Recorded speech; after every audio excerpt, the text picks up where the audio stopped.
میخوام ازت تصور کنی زندگی رو بدون حروف و اعداد. صبح که از خواب بیدار میشی و ساعتتو میبینی هیچ عددی روش نیست.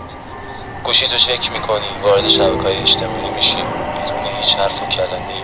توی شهر قدم میزنی، هیچ ماشینی پلاک نداره، هیچ تابلوی راهنمایی نیست، مغازه‌های چسبی ندارن. به دنیای بدون تایپ و حروف خوش اومدی. حالا ازت میخوام به تمام حروف و اعدادی که در طول روز میبینی دقت کن. پشت تک تک اینا یه طراح حروف و تایپوگرافر هست. ما اینجا در تایپ و تاک قرار نیست از حروف صحبت کنیم. قرار از طراحای حروف بگیم و اونا رو بیشتر بشناسیم. کسایی که با ما و اطراف ما زندگی میکنن و معمولا به کارهاشون شناخته میشن، اما کمتر کسی از زندگی اونا و کارشون باخبره. به فصل اول تایپ و تاک خوش اومدی.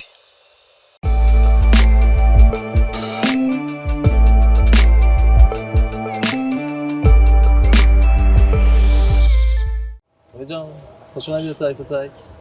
خوشحالم که اینجا نشستی و در خدمتتیم. نیاز داریم که از گذشته و عقبت بدونیم کمی. امید از کجا شروع کرد؟ سلام به تو صبحان عزیز و به همه بینندگان عزیزم که تایپ و تاک رو تماشا میکنن یا صدای ما رو میشنون.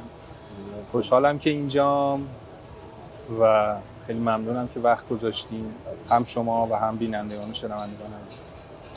راستش گذشته شاید باید برگردم به سال 84 که من سال اول دبیرستانم تموم شد و توی یه خانواده‌ای بودم که مثلا عموها، عمه‌ها غالباً اینجوری نگاهشون بود که دانشگاه یعنی صنعتی شریف و یعنی دانشگاه تهران سردر 50 تومانی و غیر از اونجا رو دانشگاه نمیدونستن و جو فرهنگی خانواده به این سمت و سو بود.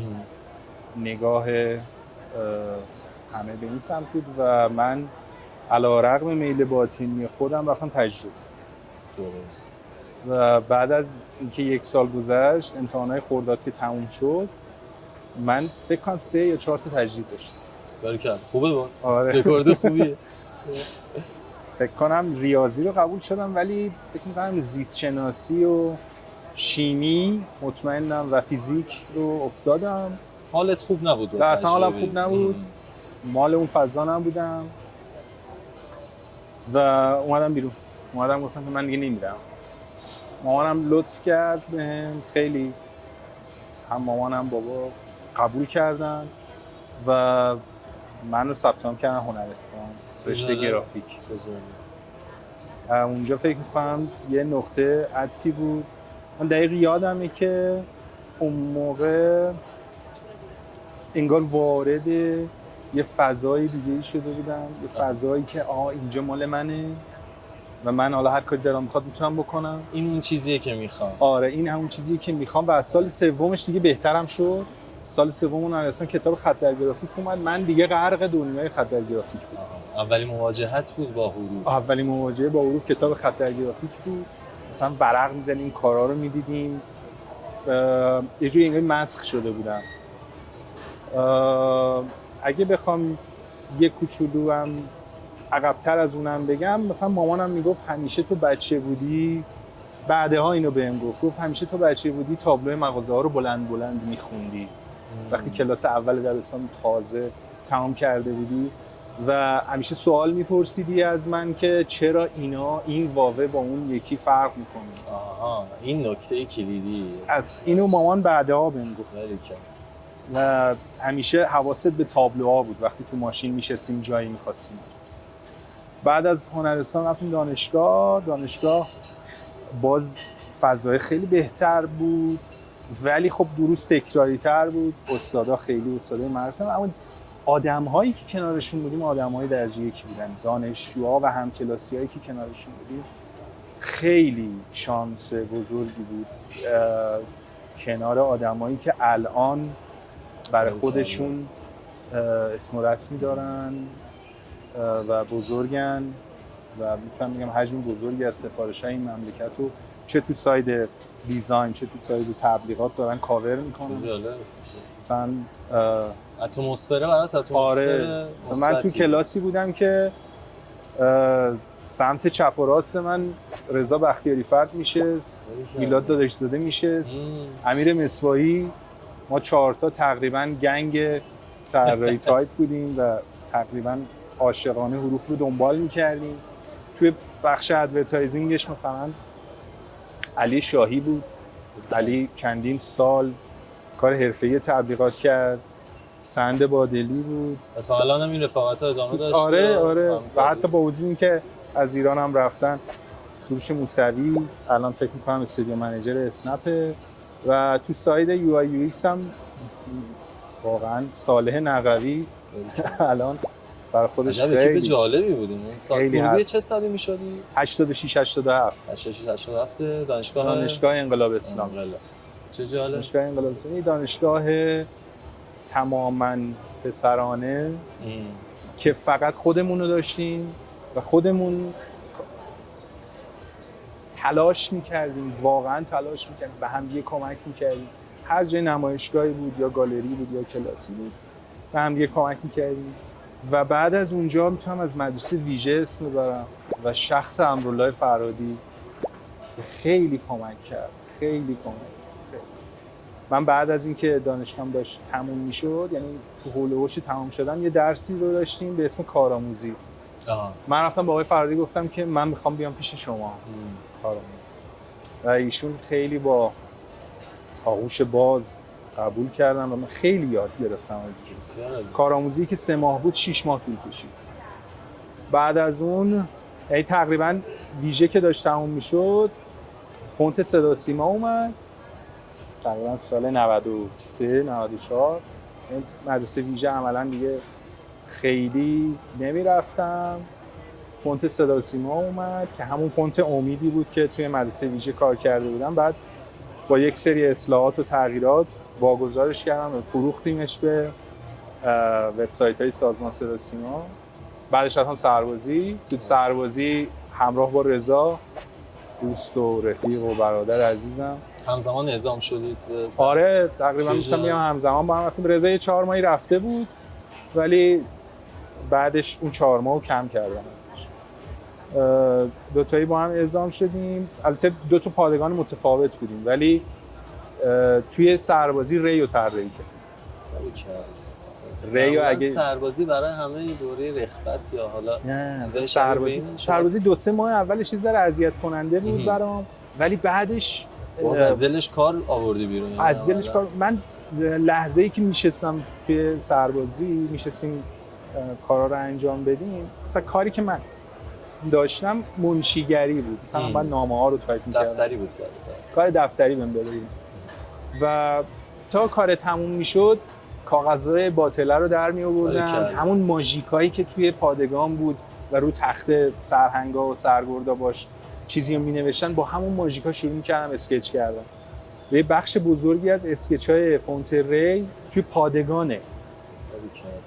حالا بهتون نشون میدم که کلمه‌هایی هم که استفاده کردیم کلماتیه که مبتنی بر اون فضا مثلا کارکنان پایور و وظیفه، ستوان وظیفه، سروان وظیفه، یعنی چیزایی نظامی که اونجا بودن چطور بود با شما؟ اصلا کاری نداشتم. فکر می‌کردم مثلا من دارم خوشنویسی می‌کنم. خیلی فرمانده آدم حسابی داشت. آره پذیرا بود. خیلی یه فکر می‌کنم کرد بود و خیلی منو دوست داشت، خیلی بهم احترام می‌ذاشت. اون سال فکر کنم سال 94 اولین گرانشان رو برده بودم. سربازم توی گرانشان، آره گرانشان 2014 دوم شدم و وقتی فرماندم فهمید 28 روز به مرخصی داد. دمشق. یادمه که مرخصی آخر رو حالا به درازا میکشه. تو برگه مرخصیم یه 2 نوشت، گفت هر چی دلت میخواد سمت راستش بنویس. من دیگه تو روی درواسی یه دونه 1 نوشتم. 21 روز 21 روز پایان دوره بهم داد و خیلی خیلی آدم روشنی بود. کاری به مثلا خیلی احترام میذاشت به کسایی که درس خونده بودن. سعی می‌کرد کارهایی رو بهشون بده که اون شأنشون حفظ بشه. بعد از سربازی که اومدیم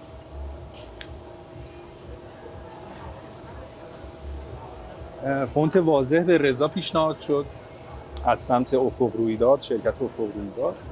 فونت واضح رو به رضا پیشنهاد کرد. رضا هم خب همیشه نسبت به من لطف داشته، با من شیرش کرد. با هم دیگه رفتیم سفر و توی سفر واضح رو کار کردیم. بریف اومد، بریف رو ترجمهش کردیم به کریتیو بریف و خیلی خیلی پروژه دلچسبی بود. اون پروژه 2 بخش داشت. تا 96 رو واضح بودم، واضح وب. بعد یه گپی خورد بینش تا 97. از 97 خود مشتری اومد گفت خب برام واضح پرینت هم کار بکنه که اسمش شد واضح کلاسیک. 97 و 98 تقریبا واضح کلاسیک رو تمام کردیم. 98 ریو تمومش کردیم دیگه، اون اسکچ های سربازی تمام کردیم، دادیم به مریم صاف که گذاشتش توی قلم برتر. و بعد از واضح کلاسیک دبستان رو کار کردیم با آقای آذرشب. یک پروژه‌ای داشت برای اینکه فونت‌های آموزشی به بچه‌های دبستانی رو بسیار بازآفرینی کنه، طراحی بکنه، دیزاین کنه. اونم خیلی پروژه بزرگی بود. بعد از اون پروژه فکر می‌کنم آرامش رو کار کردم. آرامش رو تنهایی کار کردم برای فضای نشر. و بعد از آرامش هم آریا رو کار کردم اگه اشتباه نکنم. اینا دیگه 1400 به بعد میشه. آره 1400 به بعد. درود براتون. الانم که هم درس میدم. آها یه چیزی رو یادم رفت بگم. من از 98 رفتم آژانس بادکوبه. و از جونیور گرافیک دیزاینری شروع کردم کنارشون و هدفم هم این بود که فضای ادورتایزینگ هم اولا تجربه کنم، دومم صحبتی که باهم شده بود این بود که بیایم اینجا برای برندها تایپ طراحی بکنیم. چه جالب. و برای خیلی از برندهای بزرگ اونجا لوگو تایپ طراحی کردیم. نرسید به اینکه تایپ براشون طراحی کنیم، حالا به یه سری مشکلات خورد، ولی خیلی لوگو تایپ‌های تجاری موفقی اون سالا طراحی کردم. خیلی فروش رو یاد گرفتم، روند فنون مذاکره رو خیلی خوب یاد گرفتم و وارد فضای تبلیغات شدم. تبلیغات چیا منو شناختن، کریتیو دایرکتورها منو شناختن و فهمیدن که یک تخصصی وجود داره به اسم تایپ دیزاین که میتونن ازش استفاده کنن. الان تقریبا یک سالی اومدم بیرون و فریلنسم و تدریسم میکنم. چه گذشته جالبی بود و اینکه حروف از همون بچگی که تابلوهای مغازه‌ها توجهت جلب می‌کرد تا الان باهات بوده. آره. امیدوارم که این قضیه ادامه دار باشه برات. میخوام ازت بپرسم امید اگه برگردی عقب این مسیری که طی کردی چی رو یاد میگیری؟ خلأ چی رو حس می‌کنی؟ زبان انگلیسی. من چیزی که به همه طراحای جوان توصیه میکنم اینه، واقعا اگه اینو جدی ترش میگرفتم الان خیلی اوضاع بهتری به نسبت الان. نمیگم الان ناراضیم، نه اصلا ناراضی نیستم، ولی به همه توصیه‌ام اینه که حتما زبان انگلیسی رو جدی بگیرم. ما خیلی جدی نمیگرفتیم، شوخی میگرفتیمش. از معلمای زبانمون بدمون میومد، میپیچوندیم کلاسای زبانو، ولی خب این اصلا درست نیست. بسیار توصیه جالبیه و خیلی هم دور نیست، یعنی میشه به راحتی به دستش آورد. آره ولی الان دیگه مثلا تو 35 6 سالگی یه ذره سخته. حوصله کمتر. آره حوصله کمتر شده، ولی خب خیلی حیفه. کاملا به جا کاش این کارو می‌کرد. کاملا به جا درست. اگه قرار باشه بین طراحی تایپ فیس و لوگو تایپ انتخاب کنی فقط یکیشو، طراحی تایپ فیس. درود بر اصلا بدون شک. یعنی اون لذتی که به من میده، من وقتی دارم تایپ طراحی میکنم حسم حس رهبر ارکستر. فکر کن کافت ویولون، مثلا دالت گیتار، اون یکی پیانو، حروف سازها و موزیسین های تو میشن و اینا باید کنار هم دیگه یه هارمونی درستی داشته باشن. یعنی حسم حس رهبری ارکستر وقتی دارم تایپ طراحی. بدون شک طراحی تایپ فیس یه کوچولو سخت‌ترش کنیم. میدونم که آموزش هم میدی، بین طراحی تایپ فیس و آموزش کدوم انتخاب؟ بازم طراحی تایپ فیس انتخاب کنم. احساس میکنم وقتی طراحی میکنم حال بهتری دارم، هرچند که سر و کله زدن با بچهای دهه 80 خیلی منو حالمو خوب میکنه، ولی هنوز احساس میکنم توی 35 سالگی شوق و ذوق دیزاین کردن، تایپ دیزاین کردنم بیشتر از این. هنوز دلم میخواد با این بچه‌ها سر کله بزنم، ولی از این ور میگم که من یه کلی کار نکرده دارم که باید انجام شه. درود بر تو. اگه آب نیازه آب بکنی کاملا راحت باش. میخوام ازت بپرسم امید، کار چه آرتیست یا دیزاینری تو این مسیر بود تاثیر گذاشته؟ دیدن کار چه کسی بود الهام بخش بود؟ بدون شک رضای عابدینی اولیش بود. یعنی ما توی دانشگاه تو همون سال مثلا 87 فکر کنم 87 رضای عابدینی بهمن ماه از ایران رفت هلند، ولی خب من این افتخار رو داشتم که چند ماهی میرفتم کلاس ایشون رو توی مدرسه ویژه. بدون شک رضای عابدینی اصلا کسی نمیتونه بگه نه. خیلی جهت داد. آره. یه کارایی کرد که به نسل من دهه 60 جسارت داد که میشه یه کارهای دیگه‌ای کرد. دقیقاً. به شدت آدم تاثیرگذاری بود و جالبه کسی انتخاب کردی که هم آرتیست حساب میشه و هم دیزاینر، هر دو تا. آره هر دو. الان خیلی آخرین پروژه‌ای که فکر کنم ازش دیدم موزه هنرهای معاصر بود. خوردم بیمهری دید از خیلی‌ها، ولی بعد از اون دیگه پروژه دیزاین ازش ندیدم، بیشتر نقاشی، آرت ورک ازش دیدم و هنوز به نظرم آدم تاثیرگذاریه. به غیر از اون اگه بخوام بگم خب از مجید عباسی خیلی چیزا یاد گرفتم، از میترا شاهسوند خیلی چیز یاد گرفتم، از خود آقای فرهادی و از ساید مشکی. یعنی کنار اینا بودن خیلی چیزا رو به من برام فراهم که این فضایی بود که آقای فرهادی فراهم کرد. بسیار عالی. اسامی زیادی برده شد. ما وظیفه داریم همه رو دعوت کنیم به تایپوتاک. در تایپوتاک رو همه بازه و خوشحال خواهیم شد که در خدمتشون باشیم. ما قراره بعد از اینجا بریم به سالن تتو استودیو و تتو بزنی شما. اگه قرار بشه این اتفاق بیفته، انتخابت چه کلمه، چه حرف یا چه جمله‌ای از نظر کانسپت و سوالم اگه بخوام ادامه بدم از نظر فرم چه خط یا تایپی رو انتخاب می‌کنی برای این تتو؟ از نظر فرم بذار جلوتر بگم، قطعا سولس رو انتخاب می‌کنم. به نظرم سولس شاهکاره. خیلی اوقات بهش رجوع می‌کنم، خیلی اوقات نگاهش می‌کنم و می‌دونی سولس با وجود اون همه تیزی که داره، اون همه شکستگی که داره، یه استحکامی داره به شدت. اون استحکامه همیشه منو به وجد میاره. قطعا سولس انتخاب کنم که چه عبارتی رو بنویسم فکر میکنم این نیز بگذرد.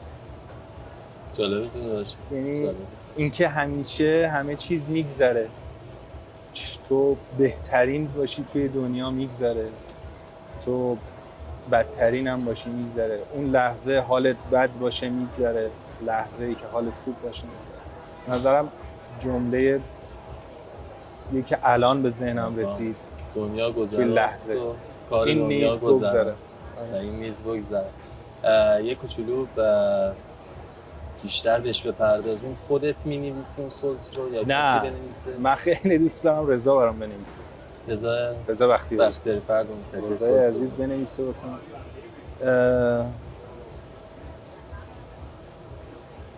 رضا سولس باحالی می‌نویسه. یه سولس منحصر به خودش. آره. موافقم با. اصلا تو همین طراح جوان رو بهمون معرفی کنیم. یه دونه حالا ترجمه هالیوودی. طراح جوونی که الان خیلی توی سایت دیزاین این کاراشو می‌بینی میگه ای بابا آره داره جالب پیش میره.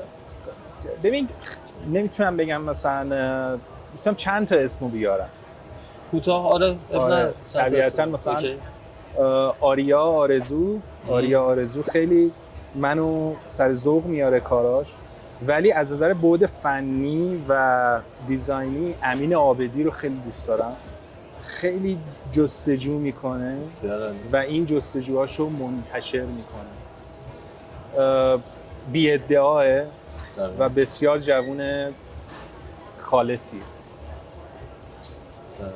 امیدوارم که آینده براشون درخشان پیش بره و همچنان ما رو به وجد بیاره کاراشون. امید میدونم که این چند مدت اخیر رو فریلنس کار میکنی و متعهل هم هستی.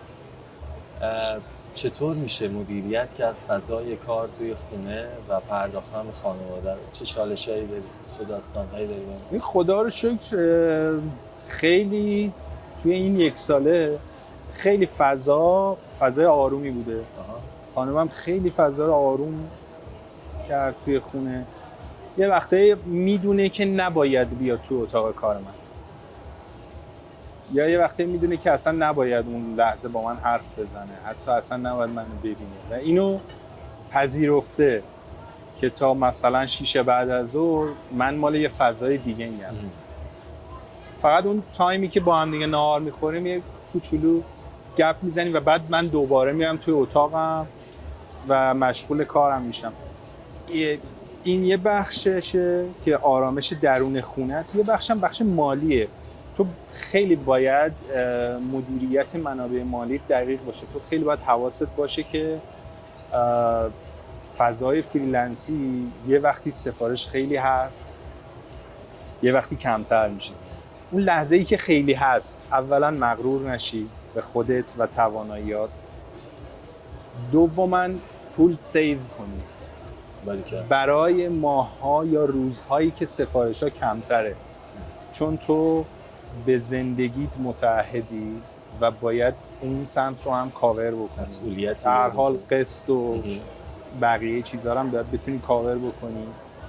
و علاوه بر این که باید دیزاینر خوبی باشی، باید بتونی وظایف شوهرانه یا همسرانه یا حالا هر چیزی که اسمشو بذاریم رو بتونی درست انجام بدی. خب این خیلی هندل کردن این دوتا خیلی مهمه. به نظرم سیو کردن در شرایطی که رونق سفارش کاره خیلی میتونه به تو کمک بکنه وقتی که سفارشات کم میشه.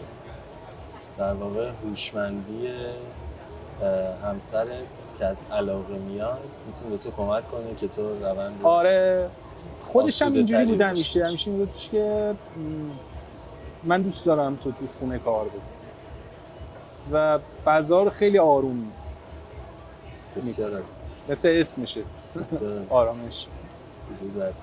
امیدوارم که سالهای سال در کنار هم دیگه باشیم. خوشبخت و سعادتمند.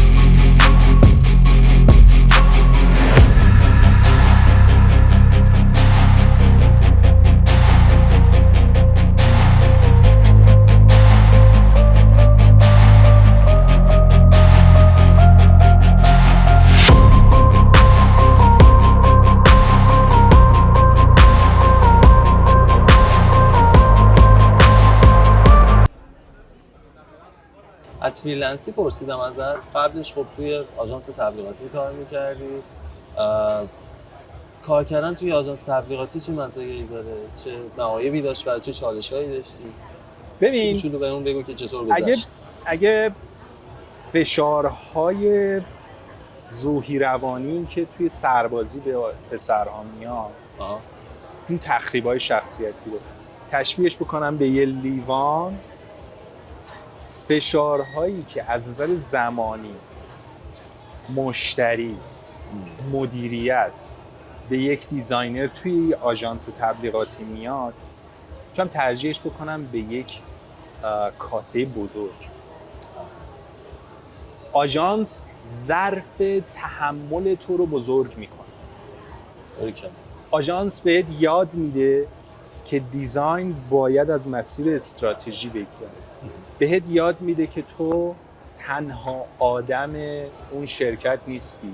مشتری فقط با تو حرف نمیزنه. مشتری از اول که میاد میره واحد بازاریابی و فروش، بعد از اونجا میاد توی واحد امور مشتریان، بعد از اونجا میاد توی واحد استراتژی، براش استراتژی مینویسن و بعد تازه میاد تو واحد کریتیو میشینه، براش سناریو مینویسه، آرت ورک دیزاین میکنه و هویت بصری کار میکنه و بعد اون سناریو تازه میره تو تیم تولید ساخته بشه که اگر TVC باشه، اگر چیز دیگه‌ای بخواد مشتری، اون تو واحد تولید ساخته میشه. و اینو من توی آژانس فهمیدم.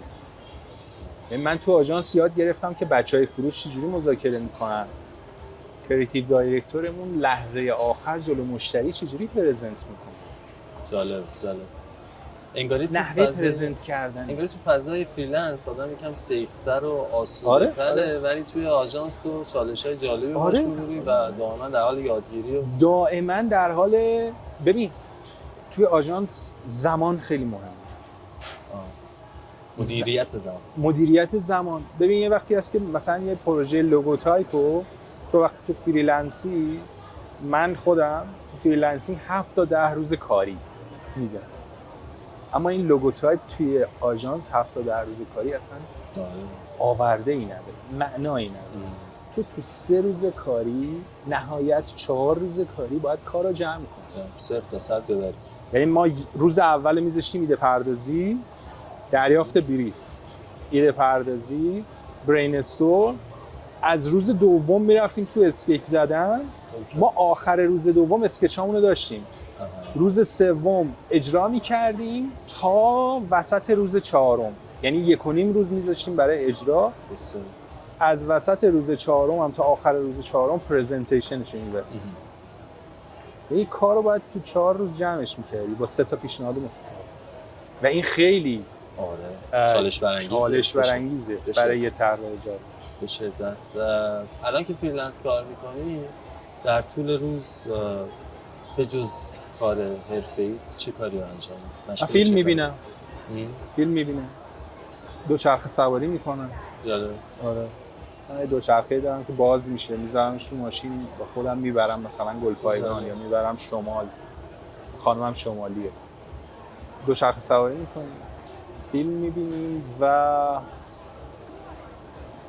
همین. خوبه. پس اوقات فراغت اینطوری. آره. در طول روز یا هفته چند ساعت کار میکنی؟ حساب کردی تا حالا؟ آره. ببین من سعی میکنم روزی 8 ساعت بیشتر کار نکنم. اینو خودم مقید کردم و به سفارش دهنده هم گفتم اگر کسی اصراری داره که من مثلا تو روز تعطیلی کار بکنم، خب باید هزینه بیشتری بده و اینو میدونم. تو به بسم الله بهشون میگم که 7 روز کاری، پنجشنبه جمعه ها رو کم میکنم، تعطیلات رسمی رو کم میکنم و بعد میگم که خب من ددلاینم برای شما مثلا میشه 10 تیر و اون وقت تقسیمش میکنم. خب الان 2 روزشو بذارم برای ایده پردازی، 2 روزشو بذارم برای اسکچ کردن، 2 روزشو در واقع زمانی که با خانواده باید بگذرونی. آره.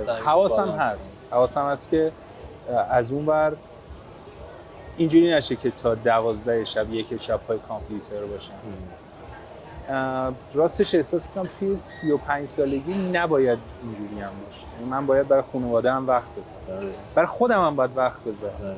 مثلا من یه عالمه کتاب نخونده دارم، یعنی که نمیرسم بهشون بپردازم. اونم به دلیل زندگی کارمندی بود. الان یه ذره با فراغ بال بیشتری میتونم هم بخونم و هم ببینم.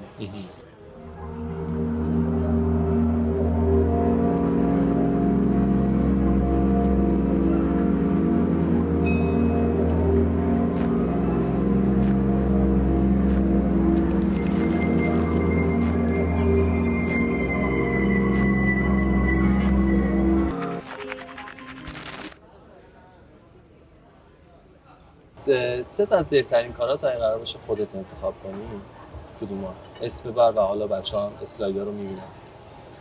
سه تا از بهترین کارهای خودم، تایپ فیس بگم یا لوگو تایپ؟ میتون ترکیب از جفتش باشه. من لوگو تایپ داوینچیز رو خیلی دوست دارم. تایپ فیس امید یا همون جام رو خیلی دوست دارم و ری به نظرم تازه داره توی جامعه شناخته میشه، دیده میشه و انگاری اون سالی که ما دیزاینش کردیم اواسط دهه مثلا 95 بود فکر می‌کنم دیگه داشت تموم میشد که 98 منتشر شد، انگار اون موقع نمیپذیرفتش جامعه اون فرم ها رو، اون تیزی ها رو، اون شکستگی ها رو، ولی الان دارم میبینم که نه تنها پذیرفته شده ری، بلکه انگاری یه جاده‌ای نشون طراحای جوون داده که میتونن تو این مسیر حرکت بکنن. مسیر باز کرده مسیر ساخته در واقع. آره ری واقعا مسیر ساخت. بسیار عالی. اگه این کار نمی‌شدی چی کاره می‌شدی؟ من خیلی دوست داشتم نجار بشه. نجار. من وقتی میرم گلپایگان یه جایی، یه شهرستانیه که چند تا چیزش معروفه، یکیش کبابه، یکیش لبنیاته، یکیش منبته. یه مغازه یه پیرمردی نشسته و داره منبت کاری میکنه. من همیشه میرم بهش سر میزنم، همیشه حسرت اینو میخورم که چرا جای اون نیستم. واقعا حسرت اینو میخورم که چرا جای اون نیستم، به خاطر اینکه تو نمیدونی تو چه فضای آرومی نشسته و اون چوبه جلوشه و این تیک تیک آروم آروم میزنه، یه جاهایی مقا رو فرو میکنه، یه جاهایی ضربه میزنه و غرق آسودگیه. کار جز از وجودشه. آره قطعا نجار میشدم. حالا نمیگم حتما منبت کار میشدم چون ولی کار با چوب، ولی قطعا یا نجار میشدم. گل فروشی هم دوست دارم. من تو خونه، حالا ان شاءالله میبینیم، تو خونه یه عالمه گل دارم. خانم من اینجوریه که امید تو رو خدا گل نخر. خیلی جالبه. اگه 3 ماه پروژه نگیری امید و کلا بازار تخته شه، از چه راهی کسب درآمد می‌کنی؟ کلا بازار تخته شه یا من پروژه نگیرم؟ پروژه نگیری و بازار هم تخته، یعنی بگم آقا طراحی فونت و لوگو تایپ کلا ممنوع. خب اوکی. من فونتام توی مریم سافت و فونتیرام فروش میره. اونم اگه به من دست فکر می‌کنم از جیب میخورم. یعنی انقدر سیو کردم که 3 ماه زنده بمونم. هیچ کاری انجام نمیدم. هیچ کاری انجام. اگه 3 ماه بشه 6 ماه چی؟ بذار سختش کنیم دیگه. آره یه ذره مثلا ممکنه که یه کوچولو بهم فشار میاد ولی سعی میکنم با صرفه‌جویی باز هندلش میکنم. هیچ کاری انجام نمیدم. آره. 1 سال چطور؟ دیگه بعد 6 ماه میرم اسنپ. خب جالب شد. اوکی من دنبال یه کار بودم ازت که پیشنهاد بدی اگه ما 3 ماه کار نگرفتیم چیکار انجام بدیم. آره یا میرم اسنپ یا اینکه مثلا میرم یه مغازه نجاری شاگردی میکنم.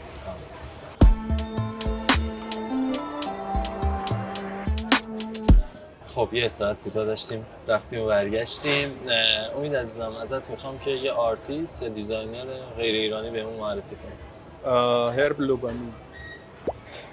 جالب. لوبالین به نظرم هنوز که هنوز قبله است. به غیر از اون میتونم از آقای فروتیر بگم. و هرمان زاف. بسیار عالی. من تشکر میکنم از بچه‌های پشت صحنه که مشغول کارن حسابی. خسته نباشید میگیم بهشون. قراره یه تیم بچینیم. آره عاشق این کار. جالب شد. یه تیم 4 نفره، 1 نفرشون که خودت هستی، 3 نفر دیگه میمونه و قراره تا آخر اون که ان شاءالله دراز هم خواهد بود باهاشون کار کنیم. کاملا فانتزیه، هر کسی از هر جای دنیا میتونه باشه. بدون شک کنار من برای کار آره. یا برای زندگی یا چی؟ دیگه کار فقط شاید کار دیگه. احتمالاً زندگی هم شاید بشه، نمیدونم. آره دیگه. اگه بخوایم یه جزیره‌ایه استودیویی که- داشته باشیم که توش کار طراحی تایپ یه بکنیم. جزیره است که یه دونه استودیو داره و 4 نفر توش مشغولن. خب پس قطعا یکیشون رضا بختیاری فرده. قطعا یکیشون رضا بختیاری. یعنی رضا رو میذارم کریتیو دایرکتور جمع. رضا چقدر خوب شدم که سوالو پرسیدی. خیلی از کارهایی که مال خودش بود، سفارش خودش بود، مثل واضح، مثل ایرانسل، مثل این کار آخری که داریم میکنیم و الان نباید اسمشو بیارم، غیر قابل پخشه فعلا. اینا کارهای رضا بود. رضا با من شیرش کرد و این از بزرگمنشیش میاد. این از فهم درستش نسبت به کار مشترک میاد. خیلی جا نه من، خیلی از طراحای تایپی که امروز دارن کار میکنن مدیون رضا هستن بدون شک. من خودم هم اینو میگم و هیچ ترسی هم از بیانش ندارم.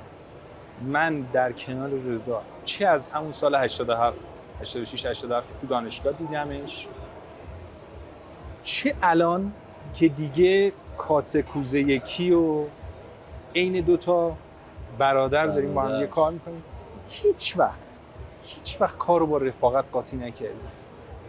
هیچ وقت. همه فکر میکنم من رفتم بادکوبه چون با رضا مثلا به یک چالنجی خوردم. اصلا یه همچین چیزی. من انتخاب کردم اون تایم نباشم. قطعا یکی از اون تیم رضا بختیاری فرده. 2 نفر دیگه. یکیشون حتما مهدی ارشادی خواهد بود. مهدی خیلی پیشرفت شدیدی داشت از 98 فکر میکنم کلاس رضا رو رفت توی اینورس تا الان. و نفر سوم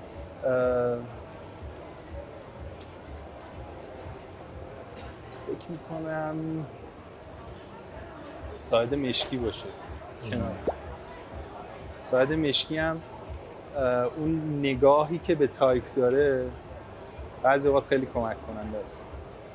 تیم جالبی. شاید هم مثلا امیر مصباحی یا عاطفه محمدی. داره زیاد میشه تیم. دوست دارم که با همه کار کنم. هیچ وقت نمیتونم بگم با کی. ولی سوال سخت. چیزی که میتونم حتما بگم راجع به رضا بخه. من دوست دارم که همیشه با بخ کار.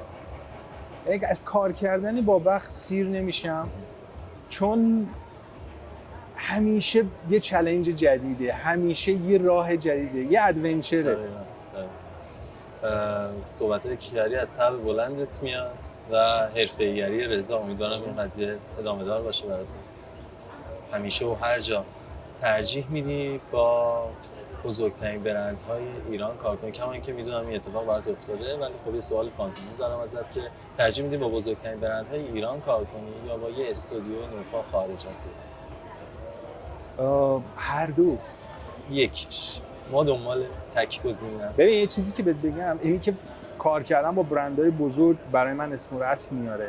کار کردن با استودیوهای کوچیک برای من چالش برانگیزه و بعد فرم‌های جدیدی رو بهم. قطعاً جفتش جذابه، ولی یکی اگه قرار طبیعتاً کار کردن با استودیوهای کوچیک خارج از ایران. خارج از ایران جالبه. صحبت خارج از ایران شد، از تجربت با TDC بگو. TDC چطور آشنا شدی باش؟ TDC رو راستش بخوای به نظرم هر کسی که توی حوزه طراحی تایپ کار میکنه اسمش شنیده. یعنی چیزی نیست که آدما بخوان باش آشنا بشن. TDC 3 بار شرکت کردیم، هم من هم رضا، و هر 3 بارش 2 بارش که تایپوگرافی اکسلنس شدیم و بار سوم اصلا هیئت داوران کار رو انتخاب کرد. 2 بار با واضح رفتیم، یه بار واضح وب، یه بار واضح کلاسیک و یه بار هم با ری رفتیم. من یادمه که واضح کلاسیک نادینه شهین توی صفحش تمجید کرد از کار ما. اون موقع توی جاجمنت ها بود. سر ری هم فکر میکنم سحر افشار خیلی لطف کرد و کار ما رو تایید کرده بود. سحرم اون موقع فکر میکنم جزء جاجمنت ها بود، از همینجا هم بهش سلام میگم. سحرم از جمله آدم‌های درجه یک و کاردرست این حرفه است. امیدوارم که همیشه سلامت و شاد باشه. ما هم ازشون دعوت می‌کنیم به تایپ و تاک. فکر کنم ساکن ایران نیست ولی امیدوارم هر وقت که اینجا بود یا ما به اون بپیوندیم برای ضبط یا سحر به ما. نسخه وطنیش اگه بخوایم بررسی کنیم فکر می‌کنم سرو نقره‌ای باشه که حالا البته خیلی کلی تره ولی خب یه جایزه نسخه وطنیش میشه هفته تایپ تهران به نظرم. آره این یه ذره تخصصی تره و عاطفه خیلی داره خوب کار میکنه. عاطفه هم از اون آدماییه که من خیلی هم شخصیتش رو دوست دارم و قبولش دارم و هم مدل کاری که الان داره تو هفته تایپ میکنه خیلی اگه بخوام یه کلمه راجع به عاطفه بگم، شریف، کلمه بسیار مناسب. موافقم یعنی ترجمه TDC یا همسانش توی ایران به نظرم هفته تایپ تهران میشه. سرو نقره‌ای هم رتبه هم میتونه آره راجع به اون رتبه میخوام صحبت کنم که توش من دیپلم افتخار سرو نقره‌ای 96 رو گرفتم با فونت واضح به همراه رضای عزیزم. سرو نقره‌ای فکر میکنم 2 تا به من بدهکارن. جالب شد. یعنی ریو بهم بدهکارن، مطمئنم بهم بدهکارن. یه ذره نگاهاشون سلیقه‌ای و مثلا حالا به اینا ندیم و اینا بیشتر از این دیگه شاخ نشن و از این جور نگاه هست. ولی انجمن 2 تا سرو نقره‌ای به من و رضا بختیاری بدهکاره. به من که مطمئنم که فکر کنم ری و ایرانسل رو به ما بدهکاره. ادامه داره سرو نقره‌ای؟ آره 2 سال یه بار برگزار میشه. امیدوارم که این اتفاق بیفته. انجمن ما هم از اون انجمن طراحان گرافیک هم از اون انجمن‌های ریشه داره واقعا. حیفه که سرو نقره‌ای دیگه برگزار نشه. ولی فکر می‌کنم با خبرایی که دارم از گوشه کنار امسال می‌خوام برگزارش بکنم. بسیار عالی. ما هم مشتاق و منتظر هستیم برای این اتفاق. یک کارت قراره به شما بدم. مجازی البته، فیزیکال نداریم، ولی این کارت یه آدم رو زنده میکنه یا برمیگردونه به تایپ فارسی. به کی بدیم کارتو؟ یه کارت دارم که یه نفر رو میتونم زنده کنم. آره یا برگردیم به تایپ. کسی که خیلی وقت کار نکرده یا کسی که از فوت دنیا شده. رفته. بدون شک مسعود سپه. بدون شک مسعود سپه. یعنی خیلی زود بود. خیلی اصلا غیر قابل باور بود. بدون شک مسعود سپهر هم خیلی لطف داشت نسبت به نسل جوان که ماها باشیم. ساعت‌ها گپ میزد توی دفترش توی نیاوران. اجازه میداد که کنارش باشیم، کاراشو می آورد نشون میداد، کارهای ما رو میدید و ذوق میکرد. مسعود سپهر از اون آدمایی بود که ما وقتی فونت واضح رو براش پرزنت کردیم قشنگ لذت بود و اصلا نمیدونی چقدر به ما انرژی داد سر فونت واضح. قطعا مسعود سپهر رو زنده میکردم با اون کارت. ای کاش که نمیرفت، ای کاش که اون اتفاق نمیافتاد. خدا رحمتش کنه. امیدوارم روحش در آرامش باشه. قطعا یادشون زنده باشه همیشه. اینکه افرادی که با تجربه پذیرای افراد جدید در اون حوزه هستن در ضمن خیلی اتفاق ارزشمندیه و کمک میکنه به اون کاری که این آدما رو مشترکاً دور هم جمع. امیدوارم هر روز بیشتر از قبل ببینیمش. از فیلم گفتی که اهل فیلمی، فراغتتو با فیلم پر میکنی. ما یه سفارش داریم طراحی عنوان فیلم که در واقع پیشنهاد فیلم شما به بینندگان و شنوندگان هم خواهد بود. ترجیح میدی کدوم فیلم رو عنوانش طراحی کنی؟ من اینترستلار. من عاشق اینترستلارم. عاشق اون فضای نجوم، ستاره شناسی، اون سیاه‌چاله‌ای که واردش میشی و بعد وارد یه فضایی میشی که زمان دیگه بی تأثیر توش. قطعاً اینترستلار و خیلی دوست دارم که اینترستلار رو به فارسی طراحی بکنم. آره قطعاً این گزینه میگم. حالا اگه خارجی باشه که 2 زبانه میشه و اگه ایرانی هم باشه که تایپ فارسی. از فیلم گفتی بهمون، سفارش طرح کتاب هم داریم، جلد کتاب، عنوانش رو شما باید تعریف.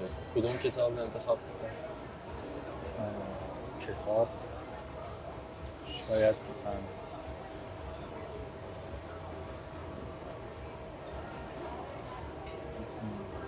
از کتابای زیادی بود.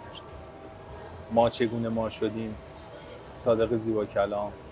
البته رضای عابدینی خیلی قشنگ طراحی کرده. جلد داره. طرح جلدش چیزی که الان تو ذهنمه، فکر می‌کنم 40-50 تا فونت نوشته ما و استروک کرده و اینا رو همه رو وسط در وسط کرده. ما چگونه ما شدیم یه سری دوم هم داشت که غرب چگونه غرب شد. این دوتا رو خیلی دوست داشتم که من طراحی می‌کردی. موزیک چطور؟ یا آلبوم موسیقی؟ شب سکوت کبیر، بدون شک شب سکوت کبیر، یا یه ذره اگه مثلا بیداد آقای شجریان. بسیار. یه پادکست بهمون معرفی می‌کنی؟ آره، رختکن بازنده ها. بسیار عالی. یعنی خیلی لذت میبرم از شنیدنش. جدیداً باهاش آشنا شدم، فکر کنم 8-9 قسمت اومده و کیف میکنم با بهزاد عمرانی و آقای صفاریان پور و خانم مژدگانی. بسیار عالی. تیم جالبی هستن. خیلی. امید جان، ما قراره یک تندیس یا لوح به شما بدیم. تندیس یا لوح؟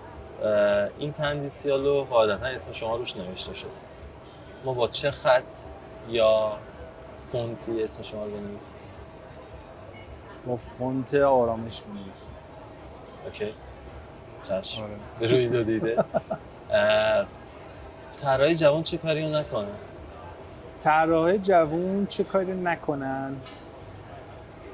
طراح جوان فکر نکنن خبریه. فکر نکن خبری. آره، هیچ خبری نیست. طراح جوان چه کاری رو نکنن؟ طراح جوان به بسم الله شعاف نکنه.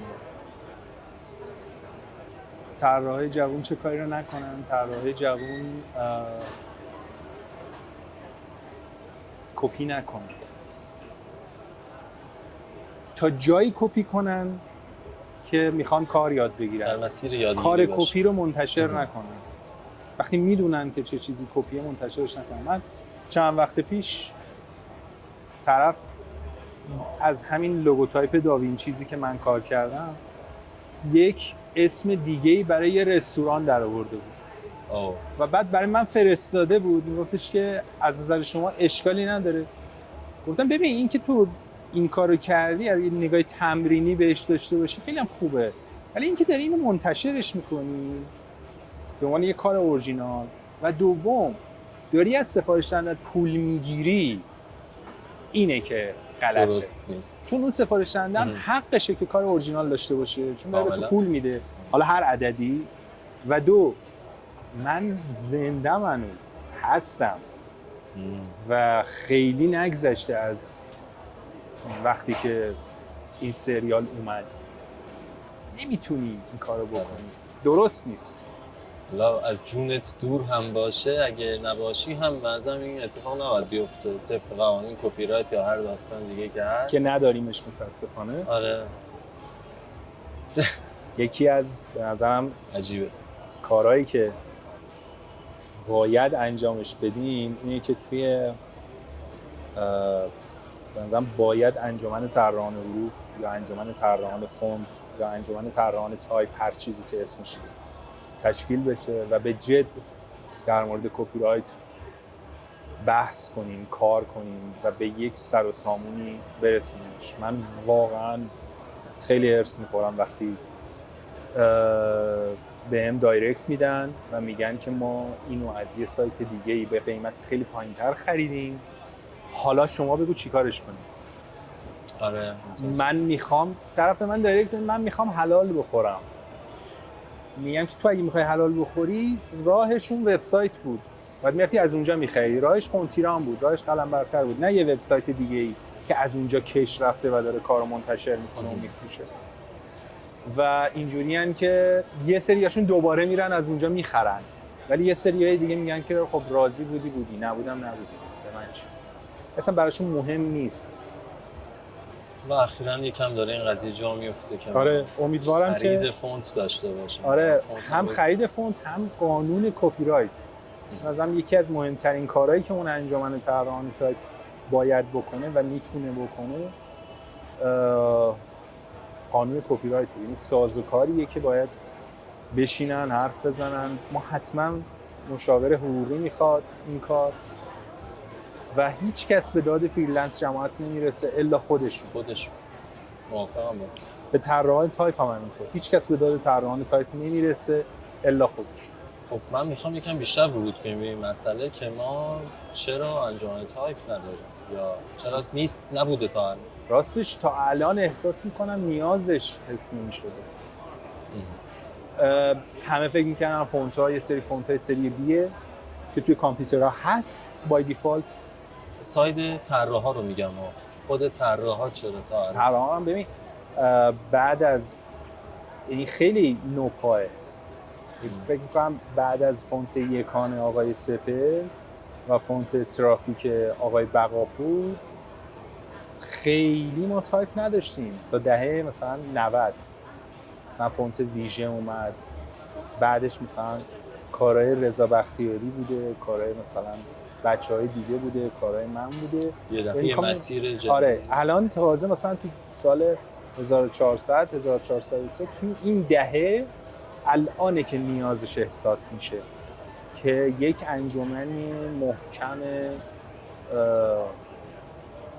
درست و حسابی پشت این حرفه قرار بگیره که هم از نظر حقوقی، هم از نظر آموزشی، هم از نظر بعد فنی خیلی کارا داریم که این انجمن میتونه راهگشا باشه. که فونت استاندارد اصلا چیه؟ آموزش طراحی فونت چیه؟ ما چه سیلابسایی باید به بچه‌هایی که میان آموزش ببینن یاد بدیم؟ چی باید بهشون بگیم؟ از بعد مثلا حقوقی همینطور ما چجوری باید قرارداد ببندیم؟ قرارداد استاندارد طراحی تایپ چطوره؟ از بعد فنی هم که الا ماشاءالله باگ داریم توی اجرای فنی فونت ها. امیدوارم تا زمان پخش تایپ تک هسته های اصلی امیدوارم الان هم یه خورده چیز دیگه یه ذره درگیر و دار تشکیل دولت جدید و این مدل کاره، ولی میشه، مطمئنم میشه. در دست اقدام ما هم امیدواریم. آرشیو داری از کار خودت یا بقیه آره. طراحا؟ از کار من یکی از میتونم بگم بهترین کارها یا بزرگترین کارهایی که تو بادکوبه کردم آرشیو اینا رو منظم کرد. اصلا بهشون یاد دادم چجوری باید آرشیو کرد. نیو فولدر 1، نیو فولدر 2، آل، فاینال 1، فاینال 2 الا ماشاءالله. این که تو فولدر بندید به چه صورت باشه، اکسپورت ها کجا باشه، سورس ها کجا باشه، آوتپوت ها چی باشه، لینک های اون کارا کجاه، سیوزا کجا ریخته میشه، دسته‌بندی منظم و فولدر پرزنتیشن چیه و همینطور نیمینگ کارا. مثلا نیمینگ خیلی مهمه. مثلا تو این فایل فونتی که الان باز کردی روش کار میکنی اسمش چیه، مال چه تاریخیه. میدونی مثلا من خودم همیشه اینطوری هم که مثلا اسم فونت سبحان خط تیره 1403 0 مثلا 431. این میشه اون کاری که اون روز کردم. اگر فردا میخوام دوباره رو اون پروژه کار بکنم یه سیوز دیگه باید بگیرم. و گیج و سردرگم نمیکنه تو رو که من گیج و سردرگم نمیکنه. و اگه تو یه کاری رو اشتباه کرده باشی دوباره برمیگردی مثلا به سیوز شماره 8ت. میدونی کجا این کاری کرد. خیلی مهمه آرشیو داشتن. حالا یه بخشیش هم خب آرشیوهای دستیه که من خیلی ندارم. مثلا من یکی دوتا فکر کنم کلیر بوکه که اتودای لوگو تایپ ها توشه و بقیه اسکچ ها بیشترش دست رضاه. رضا آرشیو دقیق تری داره از فونت هایی که مشترک با هم کار کردیم. ولی به هر حال آرشیو میشه این ماجرا. آره حتما. عمدن این سوالو میپرسم چون بچه‌های جوان یکم توی آرشیو کردن تنبلی میکنه، یعنی اچ حالا یا دستیه منتهی میشه صد آشغال، اگه سیستمی هم با اسمای عجیب غریب. نه اصلا آرشیو به شما کمک میکنه که بعداً بتونید بهش رجوع کنید. همیشه تو بادکوبه به بچه‌ها میگفتم فکر کن یه فایلی رو کار کردی، تو رفتی از اون شرکت، نفر بعدی اومده نشسته و اون میخواد به فایل تو دسترسی داشته باشه. مشتری مثلا یه مشتری ممکنه 5 سال 10 سال مشتری یه آژانس باشه، اما تو 10 سال ممکنه 20 تا نیروی گرافیک دیزاینر، چه سنیور چه جونیور چه آرت دایرکتور، بیاد رو اون پروژه های اون مشتری کار بکنه. و مشتری حق داره که مثلا پروژه 5 سال پیشش رو طلب بکنه. تو باید آرشیو تمیزی داشته باشی که بتونی اول به مشتریت بدی، دوم با آرشیو داشتن خودتو میسنجی. ولی که 1402 چطور بودم، 1401 چطور بودم، 1400 چطور بودم، برمیگردی به عقب. بعد از تو هم افرادی بیان کاراتو ببینن میتونن این سیر هم سیرتو ببینه و هم طرف گیج نشه. آی من الان باید چیکار کنم؟ لینک این کاره کجاست؟ موافقم. پی اس دیش کو؟ یا مثلا کار مثلا پروژه فونته، آقا این وی اف بیش کو؟ تی تی اف اون یکی فایل کجاست؟ اسماش چرا اینطوریه؟ جالبه. نقطه عطف توی کار امید کی به وجود اومد؟ کی یهو سر چرخید سمتت؟ سر مخاطبینم کی چرخید سمتم؟ راستش فکر میکنم بعد از فونت ری بود که اومد توی قلم برتر.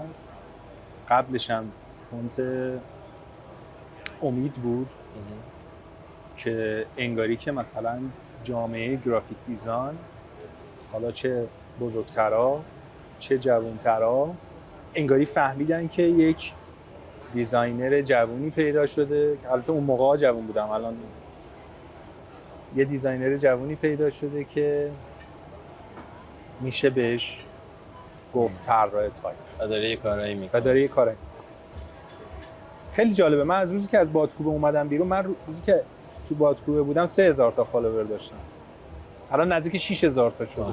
جالب. فقط کاری که کردم این بوده که کارامو منتشر کردم و یه پرزنت های تر و تمیزی درست کردم. خیلی کار عجیب و غریبی نکردم با سوشال مدیا، ولی وقت بیشتری روی خودت گذاشتی. آره. خیلی مهمه. نرم افزار محبوبت چیه؟ به چی حال میکنه؟ من دیگه جدیدن لوگوتایپم هم میبرم تو فونت لب یا گلیفس. یعنی یه وقتایی یه کارهایی تو گلیفس میکنم، مثلا این وقتی لوگوتایپا رو بیشتر مثلا تو گلیفس میبرم چون کنترل زد دارم. من توی فونت لب کنترل زدمو بستم. به دلیل اینکه کنترل زد زدن یه ذره باگ داره، همه چی رو میریزه به هم. یه وقتی همه چی میریزه به هم و این کنترل زده رو بستمش تو فونت لب. اما این ور توی گلیفس کنترل زده بازه. با جفتشون هم راحتم. یعنی اصلا اینجوری نیستم بگم من این دعوای بین کورل و ایلاستریتور رو بیارمش این ور. نه، من اصلا با جفتش راحتم. فونت لب امکانات بهتری بهم میده. گلیفس توی کرنینگ عربیک خیلی دقیق عمل. بسیار عالی. یه جا بهم گفتی که دوچرخه رو جمع جور میکنی و میذاری توی ماشین و میری این طرف اون طرف. ازت میخوام بپرسم که ورزش میکنی یا؟ من یه زمانی خب اهل ورزش رزمی بودم. یادمه که مثلا تا کمربند مشکی هم اومدم. چه شاخه؟ شوتوکان. جالب. آره.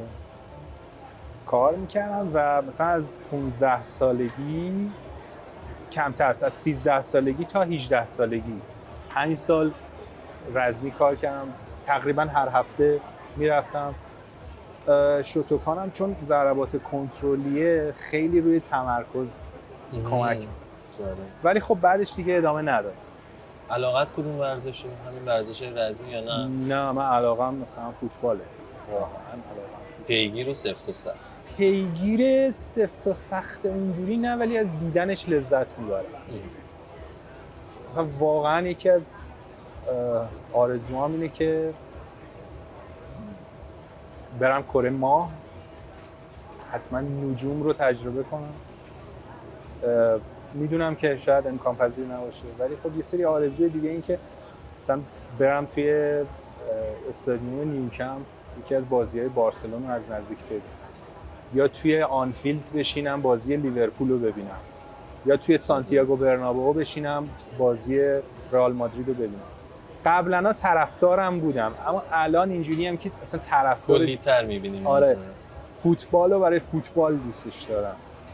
صرفاً به چشم یه پدیده نگاهش میکنم تا به چشم یه تعصب. درود. آرزو میکنم بعد از صندلی تایپ تاک به صندلی یکی از این استادیوم‌ها تکیه بدی و غرق در لذت شی. ترجیح میدی که بی پول باشی و اسمت بره تو تاریخ هنر، بگی آرتیست پولدار باشی ولی اسمی ازت هم اینکه یک آرتیست معروف بی پول یا یک آرتیست معروف بی پول مشهور؟ اوه خیلی سختشه. ببین یه آرتیستی که اسمش میره تو تاریخ هنر ولی بی پوله، یا یک آرتیستی که پول داره ولی هیچ اسمی ازش بعد داستان نمیمونه. من ترجیح میدم دومی باشم، چون فکر میکنم دنیای امروز بدون پول خیلی سخت میگذره و نمیخوام اول به خودم سخت بگذره، دوم به اطرافیانم. ترجیح میدم و احساسم اینه که یه آرتیست پولدار یه عالمه کارم میکنه که میمونه. آره حالا ما اینطوری فرض میگیریم که یک شخصی حمله میکنه و کارها رو از بین میبره. یعنی اینطوریه داستان. یه چیزی بگم صبحان، یکی از دلایلی که اومدم طراحی فونت شدم میل به ماندگاری بود، میل به مانا بودن. اینکه یه کاری بکنم که بعد از مرگم هم هست. چی میخوام بگم؟ چقدر شیرینه یه همچه اتفاق و کاربرد داره. دقیقاً. من هر چقدر که کاتالوگ خوب دیزاین بکنم، پوستر خوب دیزاین بکنم، حتی لوگوتایپ خوب دیزاین بکنم، یه خورده ماندگاریش بعد از یه مدت از بین میره.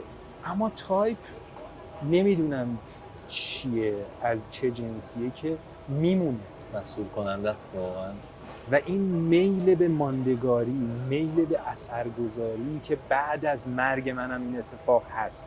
یعنی احساس می‌کنم بعد از اینکه بمیرم کماکان تایپ ری داره استفاده میشه. کماکان فونت آرامش داره استفاده میشه. یه جادویی داره که این انگاری من هنوز هستم. حالا ممکنه که لوگوتایپ فیلمم جذاب باشه، تو تاریخم بمونه، اما اون فیلم دیگه دیده شده، تموم شده. یا یه لوگوتایپ مثلا برای یه شرکت بیمه کار بکنم، احتمالاً بعد از 10-15 سال ریدیزاین خواهد شد. اما فونت میمونه.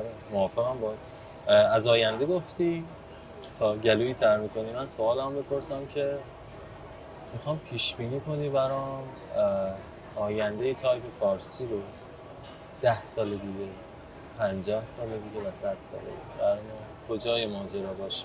خیلی کار سختیه. من شاید مثلا بتونم بگم ببین الان که برمیگردم به مثلا سال 90 یا 92، الان شروع شد الان وقتی برمیگردم به 10 سال پیش میگم خیلی اوضاع بهتر شد. بهتره. تو کلاس وقتی هستم، نیما و آریا که دوتا از به نظرم بهترین دانشجوهایی بودن که من تا حالا داشتم، خیلی منو سر شوق میارن، سر ذوق میارن. احساس میکنم که میتونن کارهای بزرگتری بکنن، بزرگتر از کارهایی که ما کردیم. اما واقعا نمیشه پیش بینی کرد که 10 سال آینده چی میشه. فکر میکنم خیلی فانتزیه. ما سال گذشته، حالا شاید یه ذره عقب‌تر، سال 1401 کسی از هوش مصنوعی آنچنان خبری نبود. الان داریم میگیم که هوش مصنوعی آرتورک دیزاین میکنه، هوش مصنوعی سناریو می‌نویسه، هوش مصنوعی انقلاب میکنه، پرزنت میکنه. از کجا معلوم که هوش مصنوعی تایپ طراحی نکنه؟ از هوش مصنوعی هم ازت میپرسم، ولی اینطوری میخوام ببینیم که دوست داری چه اتفاقی افتاده باشه تو تایپ فارسی. من احساس میکنم 10 سال آینده یعنی نگاه هم به این سمته که توی 10 سال آینده سفارش دهنده ها و قالب مردم جامعه، عموم مردم رو نمیشتونم اینو بگم، قالب آدم ها مثلا طبقه A و B تایپ دیزاین رو به عنوان یک حرفه قبول کردن. جا افتاده بود. انجمن طراحان تایپ روی غلطک افتاده، کارهای بزرگی رو انجام داده، ایونت های بزرگی رو انجام داده. اما احساس میکنم مثلا 20 سال آینده یا 50 سال آینده خبری از ما نباشه. ما منظورم انسان هاست. ربات هان که تایپ طراحی میکنن، یا شاید در 50 سال آینده اصلا خبری از تایپ نباشه. اینم محتمله. ربات ها و هوش مصنوعی، نظر چیه راجع بهشون؟ میترسم ازشون، ولی باید کار کردن باهاشون رو بلد باشیم. یه زمانی استادای ما میگفتن شماها با فتوشاپ گریدینت میدین؟ ما پدرمون در میومد تا با ایربراش و پیستوله و هم ایکس و ایگرگ گریدینت رو در بیاریم. الان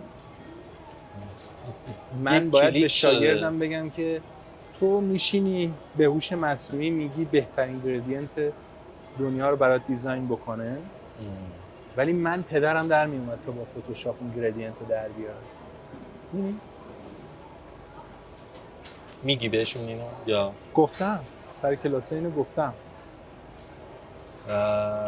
حس می‌کنم این مقاومتی رو ایجاد میکنه تو بچه‌های جدید، همینطور که ما مقاومت کردیم در برابر حرف اون استاده که اوکی من گفتم اینو بوده، ولی گفتم اینو بهشون، ولی اینم بهشون گفتم که منم همین حرفو از استادم شنیدم. آره داره جلو میره، ولی پذیرفتیش. آره پذیرفت. آره. من میخوام به این اصلا نمیتونی نپذیریش. اگه نپذیریش فید میشی. به راحت. اصلا ببین دنیای امروز چه تایپ دیزاین چه هر چیز، دنیایی که به جد بهت بگم اگر بلدش نباشی کارت خرابه. یا یه زمانی میگفتن سال 2000 هر کسی کامپیوتر بلد نباشه بی سواده. آره. یه زمانی شاید مثلا به سن تو قد نده ولی به سن ما اینو میگفت اما سال 2000 هر کسی کامپیوتر بلد نباشه بی سواده.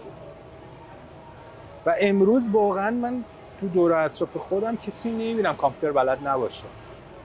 حداقل اینکه بتونه یه ایمیل بزنه، یه وبگردی بکنه یا نیازهای خودش رو رفع بکنه، یه خرید اینترنتی انجام بده. احساس می‌کنم 10 سال آینده شاید نه، ولی 20 سال آینده ما احتمالاً رباتیکی تر، مصنوعی تر، یعنی تکنولوژی بیش از اینی که ما رو احاطه کرده دیگه بغلمون میکنه.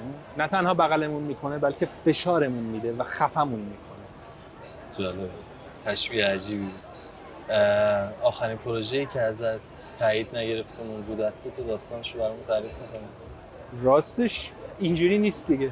آخرین پروژه الان واقعا حضور ذهن ندارم. آخرین پروژه‌ای که موند رو دستم لوگوتایپ بود فکر کنم. آره سال 99 یکی یه لوگوتایپی می‌خواست برای یک تولید کننده مبلمان داخلی و به نتیجه نرسید. و 4 ساله که کاری انجام میدی تایید میگیری. آره دلیلش هم اینه که گپ میزنم، خودم هم میذارم کنار مشتری، دیگه روبروش نیستم. اینو باور دارم که مشتری خدای بیزینس خودشه. من قراره بهش کمک کنم، من قراره یه بایی رو از دوشش بردارم، دیزاینی که میکنم یه مسئله‌ای رو ازش حل بکنم، کارش رو راحت‌تر کنم، فروشش رو بیشتر کنم. و اینکه من باید کنار مشتریم باشم، نه روبروش، نه نگاه از بالا به پایین. نه تو نمیفهمی، تو شعورشو نداری، نه منم که بهت میگم چی خوبه چی بده. این باید تو کارت بگی، حرفای اونو باید بشنوی. اتفاقا از مشتریان میخوام که لوگوتایپایی که دوست دارن رو بفرستن. که با تیست و سلیقه‌شون آشنا شه که این فرم بریف مثلا 17 تا 18 تا سواله میفرستم براشون، میگم اول اینو پر کن. آقا قیمت چند؟ آقا اینو پر کن. بعد بیا با هم حرف بزنیم. بعد که میرسیم سر قیمت میگم تعرفه انجمن صنفی. جالب شد. بعد حالا اونجا طرف دیگه تیر خورده، طرف عاشق شده، تیره رو خورده، تعرفه انجمن صنفی یک کوچولو به ما تخفیف بده باشه 2 تومنش هم نده. تو این توی 5 تومنش هم نده. رازهای جالبی. حالا بیا. حالا بیا. اینا رو برای مشتری‌ها فکر کنم نباید بذاریم. غیر قابل پخش برای سفارش دهنده. دم شما گرم امید عزیز. چکری. خیلی لذت بخش شد گپ زدم با کلی یاد گرفتم ازت یه خواهش دارم، اونم اینه که یک نفر رو به تایپ و تاک دعوت کنیم که جای شما رو به این صندلی بشین. یه نفر کمه. یک نفر رو ما تعهد میکنیم که شما دعوت کنی و حتما این صندلی بشینه، ولی میتونی آدم‌های بیشتری رو دعوت کنی که در حوزه تایپ و حروف فارسی مشغول بکنن. رو به دوربین خودت. رضا رو که فکر میکنم قطعا خودتون میارینش. ولی من میخوام از عاطفه محمدی. عاطفه محمدی عزیز پاشو بیا. پاشو بیا. اینجا جای توه و چقدر خوبه که خانوم‌های این حرفه بیشتر شناخته بشن، مثل عاطفه محمدی، مثل سحر افشار عزیزم، فرشته عزیز، حتما اینا باشن و آدمایی که تو این حرفه زحمت کشیدن. به نظرم امیر مصباحی حتما میتونه تو این لیستتون باشه و همین. درود بر تو. کار تایپ و تاک رو سخت کردی ولی ما مشتاقیم و پذیراییم. امیدوارم که دوستان هم قبول کنن دعوت ما رو. چی بهتر از به قول خودت ما خودمون باید هوای همدیگه رو داشته باشیم و خودمون بهانه برای همدیگه ایجاد کنیم. امیدوارم تو یه روزی یه تتویی برای من طراحی کنی. فدای تو، باعث افتخارم. چرا که نه؟ حتما. مرسی ازت امید عزیز. فدای تو. مرسی از شما که ما رو دیدید و شنیدید. اگه تا اینجا تایپ و تاک رو دیدید و قسمت‌های قبل رو دیدید و هنوز لایک و کامنت و سابسکرایب به این اتفاقا نیفتاده، باید بهتون بگم که عمر این برنامه طولانی نخواهد بود اگه این اتفاقا داره میفته. ما با حمایت و دلگرمی شما میتونیم ادامه بدیم و کار رو پیش ببریم. ممنون از مجموعه تورو که این فضا رو در اختیار ما گذاشتن تا با امید عزیزم گپ بزنیم و مرسی که ما رو دیدید و شنیدید. مرسی امید عزیز. قربانت. فدای تو. مرسی ازت.